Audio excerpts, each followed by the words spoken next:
I want to see good team building and good morale, so that when they go out, we actually feel like a team. And I think that is so important, because you win as a team, you draw as a team, and you lose as a team. And I just felt that there was a lot of separation in different parts of the playing staff last season. They weren't all together.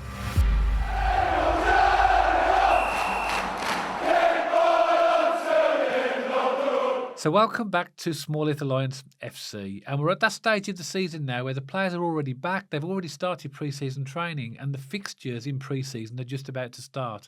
In this video, we're going to quickly go through the fixtures that Blues will be undertaking during pre-season and when they're being played. But importantly, the main purpose of the video is to consider what myself and Matt think would make a successful pre-season, really. So what we think, or three things that we think would make the pre-season successful. So Matt, obviously Blues just about to start their fixtures. Do you want me to go through the schedule, or do you want to go through your first priority? Yeah, I think it's probably worth going through the schedule first, so the viewers can get a grasp of who we're playing, when we're playing, what the sort of pre-season might look like. But it's worth noting, me and you have three ideas each about what we think would make a successful pre-season, and we haven't discussed these prior to this recording, have we? So No. we're going to bounce off each other in the room. But yeah, I think a good starting point would be to go through the schedule if you've got it. I have got it here, and I think most Blues fans will know this. Those who follow Blues closely will know who our pre-season friendlies against. But here's the list here. So our first pre-season friendly is over in Austria. We know that the players are undertaking a short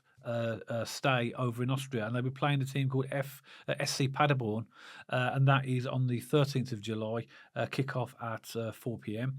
Then they come back to the UK, and there's a pre-season friendly against our local National League team, Solihull Moors. That's on Wednesday, the 17th of July, and a 7 p.m. kickoff. Then this one surprised me: Shrewsbury Town away. Saturday the 20th of July, kick-off 3 o'clock. It surprised me, because I've never known us undertake a pre-season friendly with a team in the same division as us. Yeah, I thought the same as well. I found that strange, but anyway, it's on the schedule. Then I think this is one that Blues fans are really anticipating: the Trevor Francis Memorial game at St.Andrews at Knighthead Park against Rangers, Wednesday the 24th of July, kick-off 7:45. And at the time of recording, we know that details of ticketing is just about to be released for that game for Blues fans.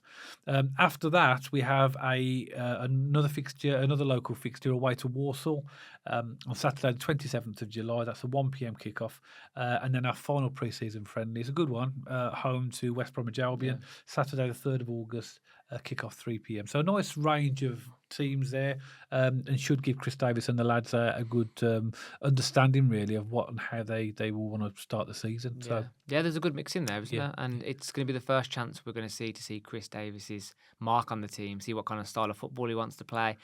And obviously, we're going to have to discuss which ones me and you are going to go to there. But I'm still excited to see the team. I'm excited to get back down St.Andrews and Knighthead Park, see the development, see the team, and just generally get back and having the domestic football in our lives. 'Cause obviously, the Euros are on at the moment, but it doesn't quite beat going down St.Andrews when you've got your season ticket. No, not at all. So should we get into our sort of three discussion points around what we think will make a successful pre-season? Yeah. I mean, we understand, Blues fans, obviously pre-season is so important, particularly at the moment with so many new players. But we just felt that we were talking about this, me and Matt, about what we think would be, make a good pre-season, and really just not prioritise and really just give our points. So have you got want to start off with your first one, Matt? Yes, my first one is a sense of identity on the pitch. So, we've been really lacking this past year.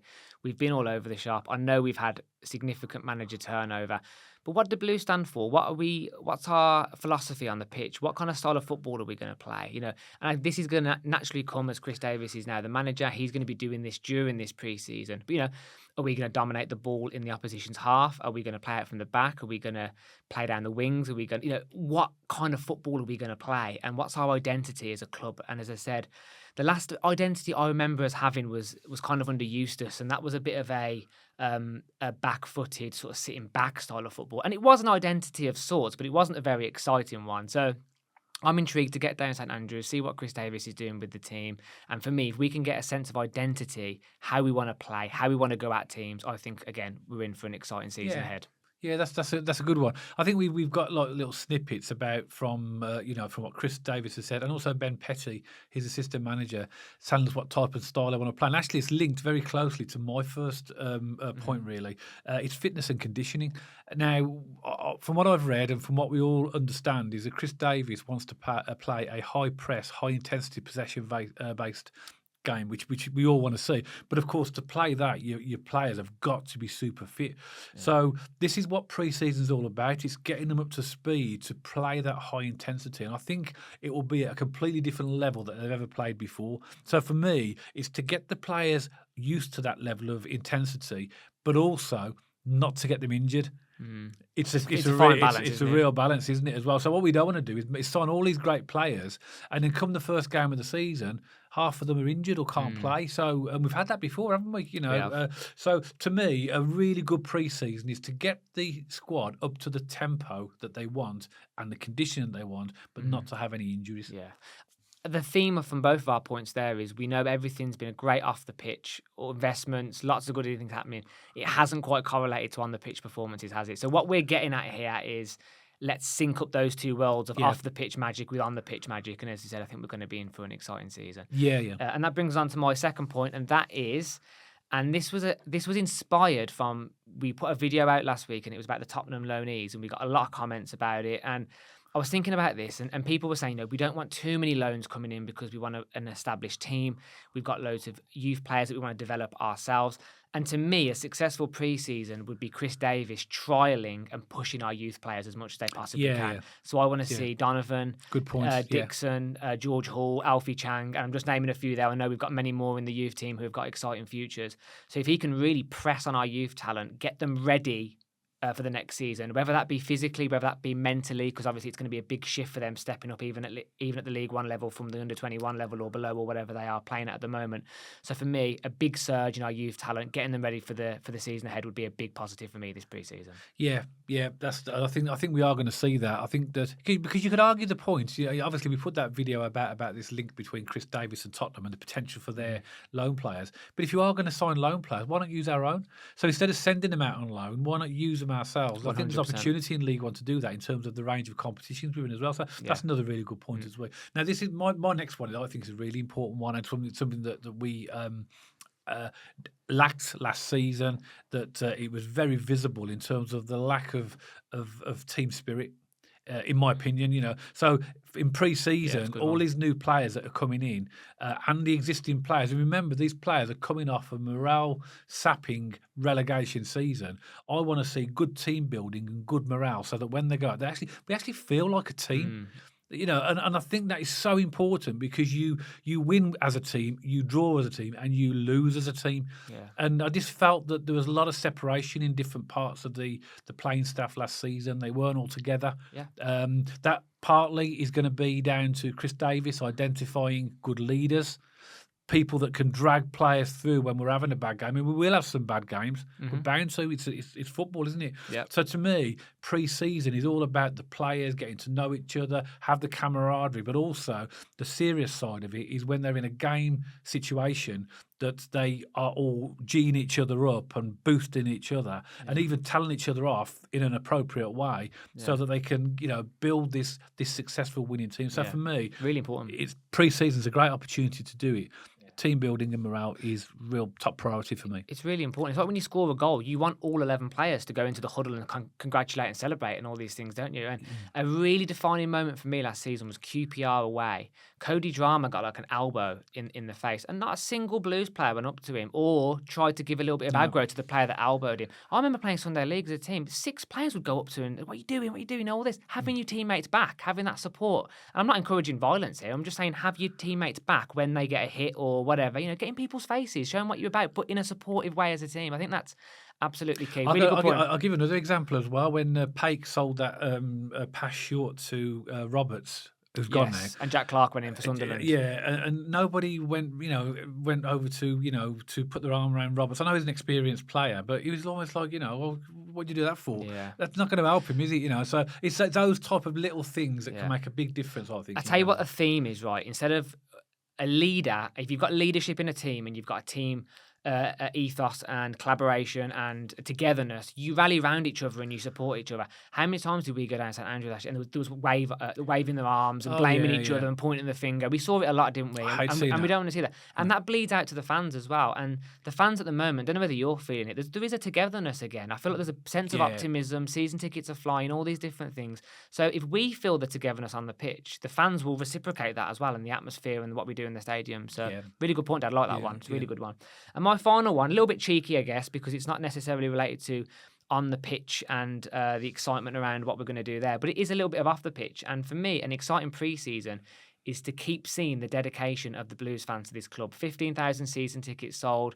The new team kits are flying out the doors. There's lots of buzz around social media. We're always in the news at the moment. You know, how many times have you seen Blues be in the news this year? It's absolutely insane, isn't it? So I want to keep this circle of positivity around the club going. I want to see more season tickets sold. I want to see all this nice and positivity around social media. And for me, because it's really important, fair enough, we need to get it right on the pitch this season, absolutely. But a big part of that is the noise we bring to the stadium, the fans getting involved. We travel in numbers, Blues fans. Away tickets are notoriously difficult to get. So if we can keep these things going as a fan base, the players are going to feel that and only going to drive them further anyway. So for me...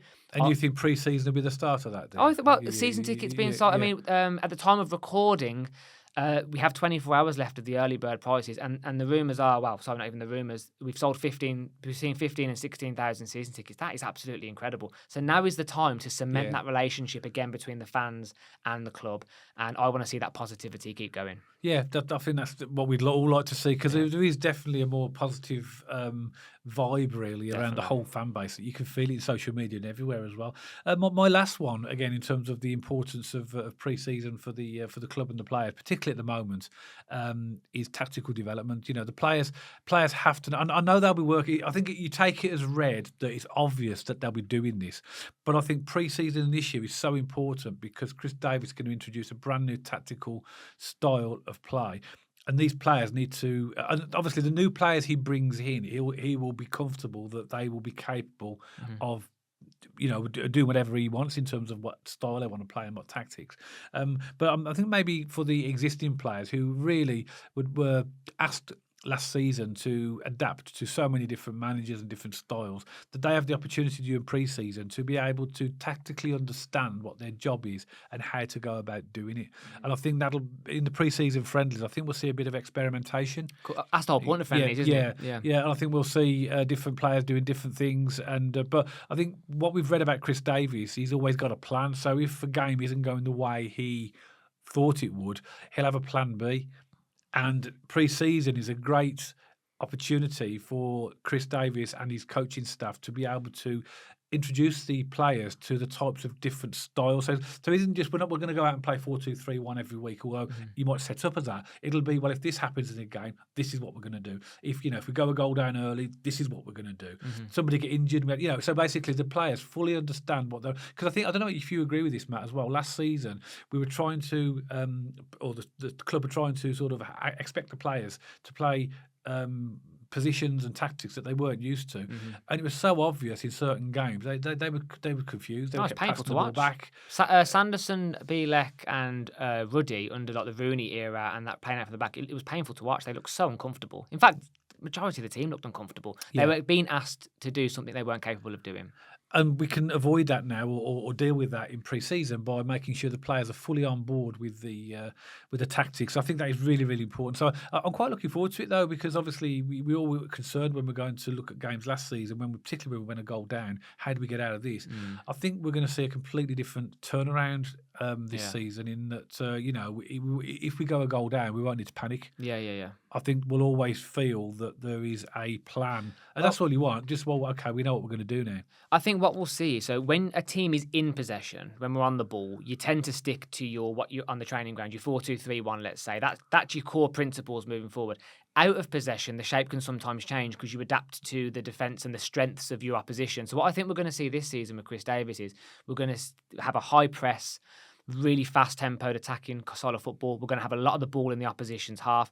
But let's say we have a tricky team who like to get balls in the box, or we have some pacey wingers. Yeah. We'll see our out-of-possession formation change slightly to adapt to those strengths, Yes. so we can Yeah. neutralise those threats. Yeah. But that's what Chris Davies is going to provide for us, that knowledge, that research, Yes. and exactly what you're coming back to, that if he can drill that into the team, that stuff is going to change in the games, we're going to be set up perfectly, aren't Yeah, we? so what happens if we lose the ball when we're pressing? So he'll tell them this is what we do, because that's going to happen. Because like you said, you're going to get those tricky teams. Either somebody might play a straight pass, or you might get a nippy winger, or a really bitey central midfielder that will break up our play when we're. So basically, what happens? I think as well, one of those tactics is that goalkeepers like Ryan also, particularly, I think he might play slightly higher up the pitch.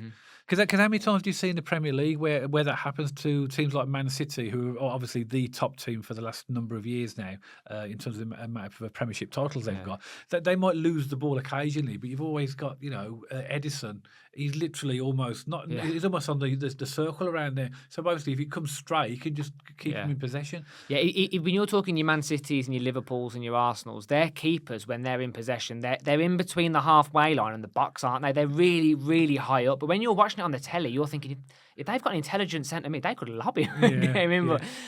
Odds on it doesn't happen, but that's how integral the goalkeepers are to the build-up play. Because I think if they understand tactically those type of situations, they don't need to panic, because they know, okay, we've lost the ball now, but they know what to do. Whereas before, everybody been running around like headless chickens, and then they create more spaces and gaps with the team, and we conceded a lot of goals like that. So for me, that's my final point. Really, is that they've got to use the time to tactically understand how and what happens in different game situations. Yeah, and that will naturally occur as well as the season goes on when we're playing different teams in competitive football. Yeah, so that's what we think, Blues fans. In terms of the importance of pre-season, it's pretty exciting this year. Obviously we've looked at the fixtures that we've got, but I think the excitement is not necessarily in terms of the opposition, but the opportunity to see some of our new players, try and understand what the philosophy of what Chris Davies, and see what he's trying to do. So there's lots to look forward to in pre-season.